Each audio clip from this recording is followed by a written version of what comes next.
Hi friends, நான் உங்கள் இந்திரா பேசுகிறேன். சில பேர் வந்து புலம்பிக்கிட்டே இருப்பாங்க. அவன் கண்ணு வச்சுட்டான், அவன் அன்றைக்கி ஒரு வார்த்தை சொன்னான், அதனால போச்சு, அதனால தான் எனக்கு இப்படி நடந்தது அப்படின்னு சொல்லுவாங்க. அப்படிலாம் நீங்கள் சொல்கிறீங்கன்னா, அவங்களுக்கு அவ்வளோ பவர் இருக்குது, அவங்க வார்த்தைக்கு அவங்க கண்ணுக்கு அவ்வளோ பவர் இருக்குன்னா, அதை நீங்கள் நம்புகிறீங்க, அது நடக்குதுன்னு சொல்கிறீங்க. அப்போது உங்களுக்கு எவ்வளோ பவர் இருக்குது? நமக்கு நிறையாவே பவர் இருக்குது. அப்போ நம்ம மனசு தான் எல்லாமே.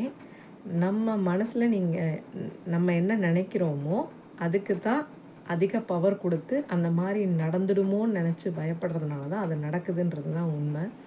ஸோ நம்ம வந்து எதிர்த்தாப்பில் இருக்கிறவங்களே ஈஸியாக சுட்டி காட்டிடலாம். நம்ம பக்கம் சுட்டி காட்டுறது தான் ரொம்பவே கஷ்டமாக இருக்கும்.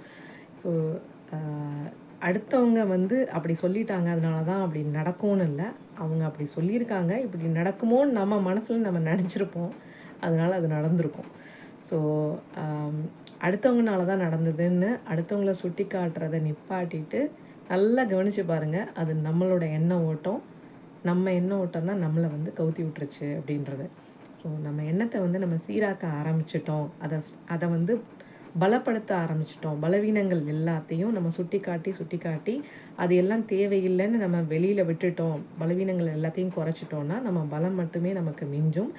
அண்டு நம்மளோட பலத்தினால நம்மளுக்கு வேண்டியதை சுலபமாக மகிழ்ச்சியாக சந்தோஷமாக அடையலாம் அப்படின்றதுக்கான பதிவு தான் இந்த பதிவு. தேங்க்யூ.